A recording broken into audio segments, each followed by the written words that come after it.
રાધાનો જન્મ એના અવતારની પાછળનું એનું પ્રયોજન છે. કેમ અવતાર લીધો રાધાનો? રાધાજીના અવતારનું એક માત્ર એવું પ્રયોજન ખાલી ને ખાલી ભક્તિ માર્ગની સ્થાપના કરવા માટે. રાધાજીને પૃથ્વી પર ભક્તિ માર્ગની સ્થાપના કરવી છે, ભગવાનના ભક્તોને ભેગા કરવા હતા, એટલે એમનો જન્મ થયો. સમય જતા જતા એ જ રાધાજી સિવાય પણ ભગવાનના અનેક ભક્તોના અવતાર થયા. ગોસ્વામીના રૂપે, ગોસાઈજીના રૂપે, વલ્લભાચાર્યના રૂપે. આ બધા જ ભક્તોના અવતાર એ પ્રભુની ભક્તિની સ્થાપના કરવા માટેના હતા. બહુ ધ્યાનથી સાંભળજો ભૈયા. એક નાનકડી વાર્તા છે. કયા પુરાણમાંથી છે નથી પ્રમાણ, પણ વાર્તા બહુ સચોટ છે. વર્ષો પહેલા, ઘણા વર્ષો પહેલા સ્વર્ગમાં ભગવાન નારાયણ અને લક્ષ્મીજી ઝૂલા પર ઝૂલતા ઝૂલતા અચાનક વિષ્ણુ ભગવાન એવી સરસ વાત કરી તો લક્ષ્મીજીએ ભગવાનને ગળે લગાડ્યો. એટલે બંને એકબીજાને ભેટ્યા અને ભેટવાથી ભગવાનના ગળાની માળા અને લક્ષ્મીજીના ગળાની માળા આમ ફસાઈ ગઈ. ભગવાન જેમ દૂર થવા ગયા એટલે ભગવાન વિષ્ણુના ગળાની માળા તૂટી ગઈ, મોતી આમ તેમ વિખરાઈ ગયા. ભગવાનને ગુસ્સો આવે, ખબર નહીં પડતી, માળા તોડી નાખી, ભાન છે કે નહીં? લક્ષ્મીજી કે પ્રભુ અવાજ નીચો રાખો, તમે માળાને પ્રેમ કરો, મને પ્રેમ કરો.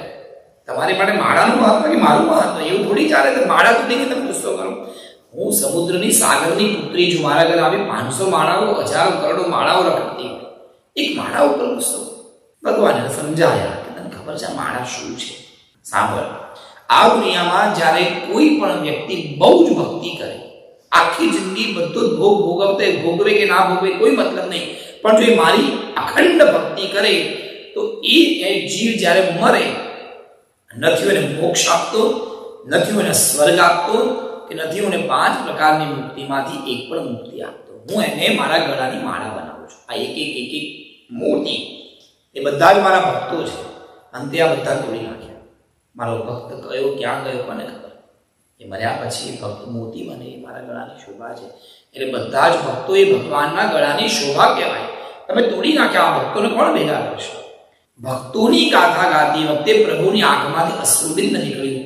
એ સાંભળતા સાંભળતા લક્ષ્મીજીના, સ્વામીજીના આંખમાંથી પણ અશ્રુબિંદ બન્યું.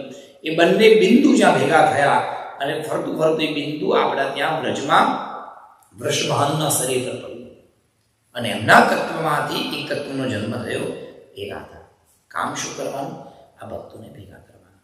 રાધાજી એકવાર નહીં, રાધાજી અનેક વાર અવતારો લેવાનું નક્કી કર્યું.